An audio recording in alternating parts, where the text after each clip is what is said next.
So this video is about clasps and the concept of making closures. It's not going to be an exhaustive video. I mean, I just want to speak somewhat conceptually. My spirit's telling me I should kind of touch on this. And I may miss, many different types, many different ways. But I want to touch on some that are kind of generalized when you're making or crafting or bushcrafting, sewing, etc. It's important to understand the concept of clasps. So this is a vest that I made many years ago, and it's made out of buckskin that I tanned. I modified it, put some fringe, got a little pattern from the tandy store, and I had enough buckskin that I tanned to be able to make it. It needs to be re-smoked. I did line it, and I wear it from time to time. You've probably seen me in a video or two with it on, but I don't wear it often. Anyhow, the closures that I made, and I could have made many different closures, but the closures that I made are actually they're bone. They're using deer bone. Okay, so this is a concept. So I made a loop, and I stamped using metal this loop that attaches to the deer bone. I got rid of the marrow out of the center here, and I clasp it on, and I did it on both sides. Okay, so right and left sides are done the same way. Now, how I do tie it, I already have one tied here, as I just tie it together. I tie these together just like they're shoelaces, right? So I just do an overhand knot, and then I make my loops. Right? So easy peasy. So this is kind of one concept of looping or tying or closures that I want to get across. One of my first ones here, right? Okay. So next, I have my possibles bag. Again, my possibles bag is made of nothing but buckskin, and I've made this many years ago, and it's almost 20 years old. So is the vest, and I'm doing kind of the same concept here, right? A little different. The same concept, obviously, as a closure, but I'm doing it differently. This right here is a cattail stalk that I was able to punch 2 holes in. Okay, so this loops in, and many of you guys have seen this if you've sewn or are into fashion, right? Many of you have seen this, and all I did was I twisted some buckskin, made a knot so that it can't come through the hole. It's just one hole, and I have a loop, and then the loop will go over, will loop around, and then I did the same thing with the cattail, right? So it's got a loop, and it goes into the other side, and I made some big knots on the knot on the inside there. Okay, so it can't come undone, and then all you have to do is just loop it around. All right, easy peasy. You could do it with a piece of wood, or anything. So it's just a straight toggle like that. Okay. So along those lines, this sporin that I made, and I did a how-to video on how to do that. This is very common, and all I did was use a replica, a picture from Pinterest, or a series of pictures to replicate the sporin. I didn't have any dimensions. I just kind of, did it all by hand from a 2D picture. And anyhow, I chose to use this type of button, and all this is a piece of antler that I drilled. I had to drill 2 holes in, a hand drill, pump drill, or regular old, electric drill, and then make a knot on the inside so it doesn't come out. And then this bottom part here kind of slips up, and then there's a knot as a stopper. So a lot of these overhand knots, double overhand knots, figure 4 knots, those are stopper. We're called a class of knots called stopper knots, and they stop right here so they don't go any further. Otherwise these will pull out, but the tassels will get in the way. Anyhow, they cinch down, so I could pull this up and then loop this over the button here, which is the antler, and then cinch down, effectively closing it. Okay, so hopefully this is on camera. Well, I suck at this. Sorry about that, guys. So this is kind of a concept which is extremely similar to this one, except it's in reverse, I believe, right? Because I could have put this button up top here and then put the loop over there. So that's all this is. So this is a side satchel that I made for my daughter, and it's supposed to replicate that chick Rey from Star Wars, and it wraps around her waist twice, right? I've got some pictures on my Instagram. That's the Urban-Aboriginal on Instagram, IG.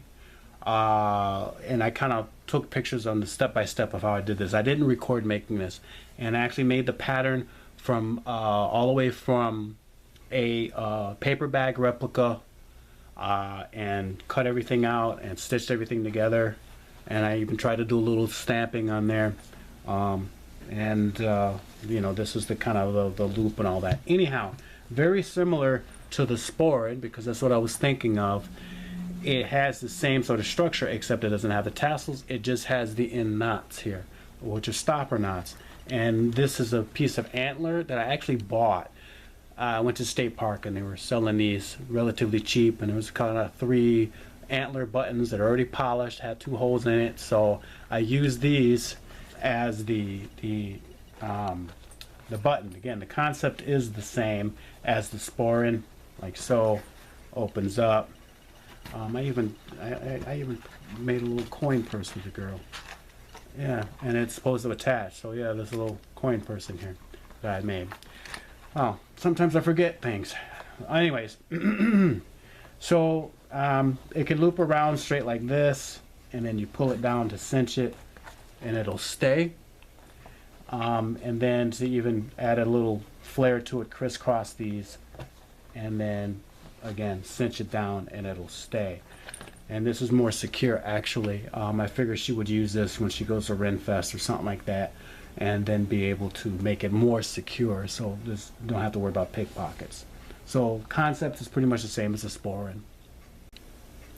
Okay, using that concept here, I've created a sheath for my scraper, on my primitive scraper. All right, you can check it out on my videos. I haven't really shown how to make one of these yet, but I made the sheath for this, which is made of buckskin. And again, the concept is, and again, this is a piece of shirt that I've napped, and I want to protect myself, and I want to protect the blade. And again, this has got a rawhide inner and a buckskin outer, and then this is a button that I made, and it could be anything. Like I said, it could be wood, a soapstone, antler, and we'll even get into cloth, right? There's the frog buttons that you can make, or stopper knots that would work the same way. They just have to be large enough conceptually. But again, I cut a slit into a piece of buckskin that acts as the loop to lock around this bone button. And the bone button is made out of pig bones, a pig tarsal from pig feet. Yeah, I like them. Anyways, it goes around it like that. And again, the concept is the same. So again, you know how regular roll buttons work. It's easy to conceptualize how you would make a button in the field, you know, or, you know, if you're camping or something, and so on and so forth. Now, a side note, now I'm not really talking about Velcro. Velcro would work too, but I've mentioned in some of my videos before, there's a plant. Well, we used to call them sticker bugs where I grew up, and they're little small little burrs that would you go through the weeds, and they'll stick to your clothing, but they're smaller. But there's even another species called burdock, or Verbascum thapsus, which is also known as gobo in Japan. It's an edible root. The stems are also edible. It's quite prolific, at least in my area. You've seen it. If I point it out to you, you'd be like, oh, that weed, right? Anyways, they create burrs, which I'm pretty sure was the inspiration for Velcro. So as a fastener, you could, you know, you're in an emergency situation and you need to close your clothing because it's cold. Right now, January 2025, you know, the South has gotten a cold snap, right? And they've gotten blizzards and some snowstorms. They're actually experiencing what Minnesotans experience every year. anyhow, in an emergency situation like that, and you need a fastener for your clothing, especially if it's got some nap to the fabric, you could take off the burrs of burdock. You know, the burdock is a 2-year plant, meaning a biennial plant, meaning it sprouts the first year and then grows tall the second year, and then goes to seed and dies. So that's what the burrs are, little seed things that attach to animals or attach to your clothing, and as you travel, they'll fall off or get picked off, and then that's where they'll grow. That's how that plant propagates itself. In the meantime, you have a burr that you could use to attach your clothing to, right? As a fastener, conceptually, you know, real quick bushcraft type stuff. Okay, along with the button concept, here is a cover I made for my tablet. A tablet that I have. Actually, it's my daughter's tablet, but I've made a few covers like this, and I've only just put the how-tos on my Facebook page or my Instagram page. I haven't really made videos on how to do this. Anyways, I've basically kind of reverse engineered some things I've seen at the store. So this is done in such a way so it stands up, and it also is done in such a way so that it covers it. All right. And some of the first ones I've used, if you can see here, I'm using a little kind of like a plastic button, and I'm using leather to just fasten it on the inside. If you can see, it's kind of black there, and that's it, right? And then it's 2 holes. Just again, the concept is a button. Now what I really want to focus on here is how this loop is made, right, in leather. And it's the same way. I thought I filmed it, but I didn't film it when I did the how-to for the sheath for my primitive flesher here, but I guess I shut the camera off. Anyways, when dealing with leather or any sort of fabric that's going to split on you, you just make a slit, as you can see. So you punch a hole at the start and you punch a hole at the end. So the hole acts as a stopper, right? So it won't rip. You know, it doesn't rip the other way. And so all this does is fold over at the top and works just like a regular old button when this is being carried about, right? And it's hardly ever used because really this doesn't go anywhere. It stays in a house for the most part.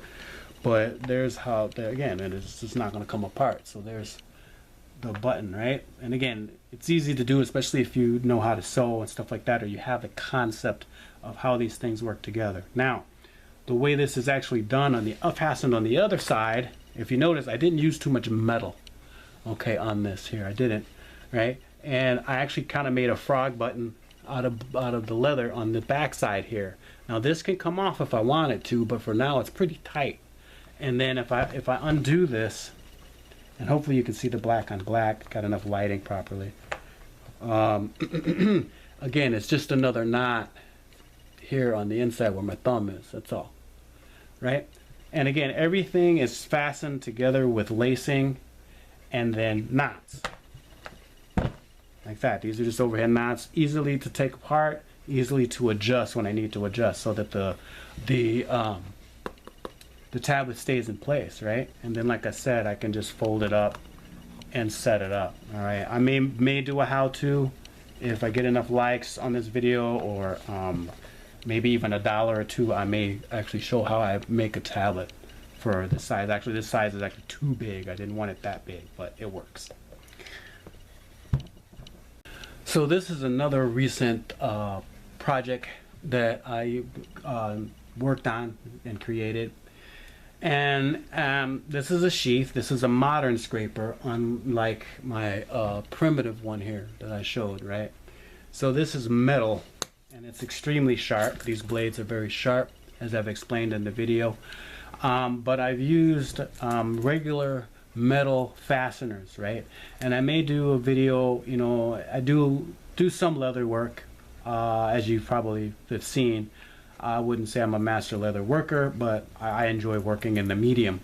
And I have what's called rivets here, and I have regular snaps, okay? And obviously this is a fastener.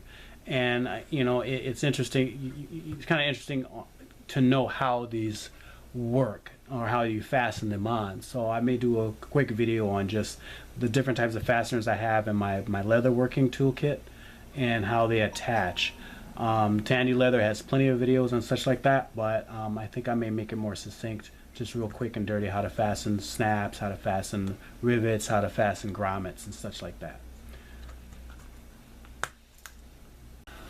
Alright, so this ugly looking thing right now is a armband I had made out of roadkill fox snake, right? A non-venomous snake here in my region, and it had just been killed, and I wanted to tan it, and I did tan it, and attached it to some buckskin and tried to do some looping with the buckskin, and it needs a little love right now. I need to redo this, let's just put it that way. But in the meantime, how I did the fastener for the armband here is I actually made a cloth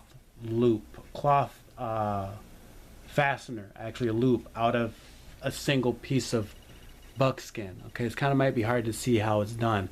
I have a video on how it's done. Oh, I'm out of frame, excuse me. I have a video on how to do this. I may just for this video do this really quickly because it's very simple and it works pretty well. And then you just tie a knot on the other side and it works just like a regular old button or a frog button. And then I have on the other one, on the other side here, I have the loop. Where'd the loop go? I have the loop in here, and I could have a number of loops if I wanted to adjust the size, and then again, it works like a regular old button, toggle button, and there it is. As long as it's straight, it works like that, right? So I look forward to the video of me redoing this. I'm gonna have to take it apart and wet it up and relay stuff out, but it looks really nice when it's all said and done. But I did this some years ago, and again, going through some stuff, and it needs some love. But anyways, I wanted to explain that kind of looping, or that kind of clasping. Okay, so I'm back with a sharpened chopstick, and again, I'm just going to make sure that this hole is all the way through everything. And it's, trying to get everything on camera and make this right, sometimes can be hard.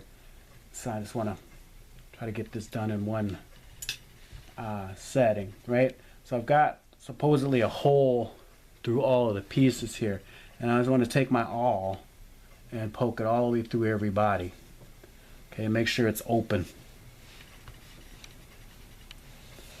Okay, and when I can see through it, let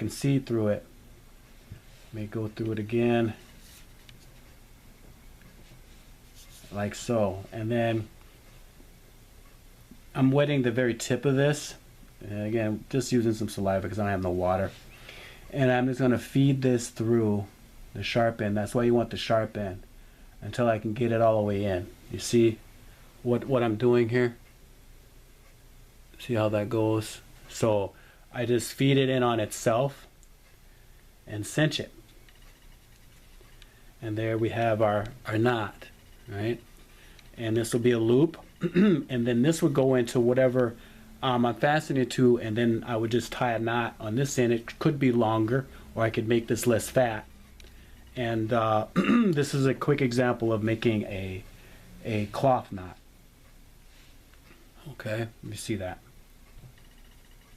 Okay,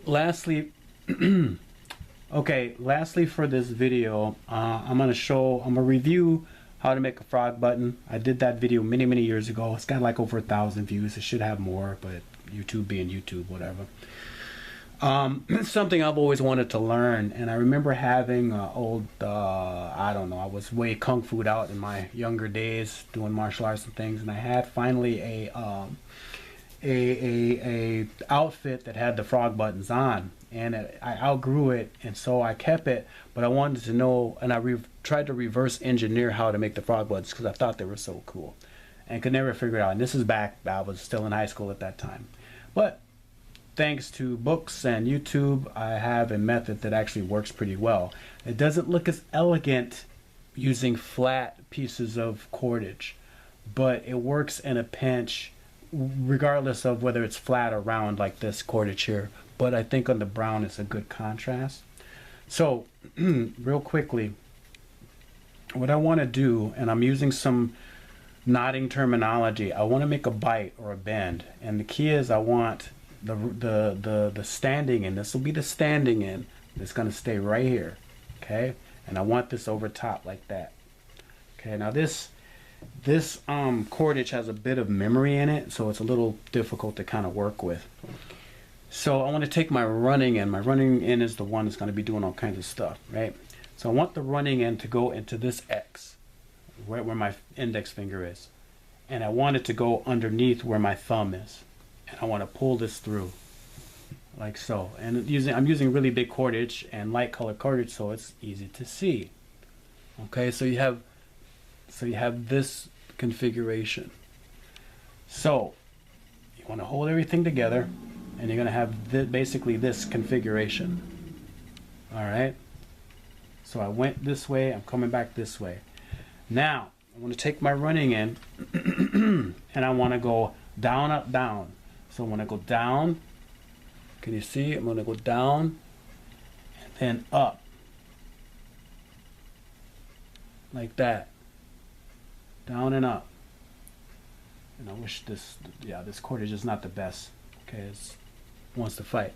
So down and up, and then down again. And then pull everything through.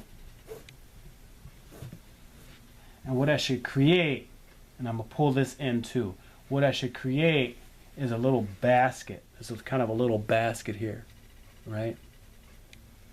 And I just kind of want to pull it, and where my basket is, sometimes you kind of have to work your cordage. And again, this looks really nice when it's flat cordage, like leather. And like I showed you on my tablet, that's what I've done. But I'm showing this kind of because there's a good contrast on my brown against this white.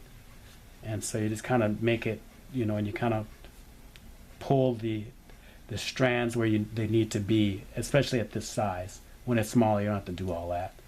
That's going to go through this way. That's coming through this way. Then it goes out that way. Boom. All right. So where you made your basket is where you would cinch it together. So essentially, you have your knot like this. Okay. And again, it doesn't look the prettiest. You can kind of shape it a little bit, but normally what would happen is this is, sewn on to one side of the garment outfit or whatever you're trying to close up, and then you have two strands that are a loop, and they go over the top like that, and that's sewn onto your fabric like that. So you basically have this kind of configuration. All right. Oops. You have this kind of configuration as a frog knot. So again, I just wanted to go over that. Hopefully this video wasn't too long and drawn out, but just some different concepts on clasping things together. I think some of the basics, as I'm sharing this information, I think sometimes people may get frustrated because they may think what they're making is ugly, because normally they may not understand how the concept of what a clasp or how things hook together. And there's many things. I mean, Pinterest, if you got time to waste, all you got to do is do a search on, and you can be specific, rustic buttons or rustic clasps, rustic tying, and you will be on there and be inspired with all kinds of things. Again, I have a IG channel, I have a Facebook group, and I have a Pinterest, and those links are below. And if you found this video interesting, inspiring, like,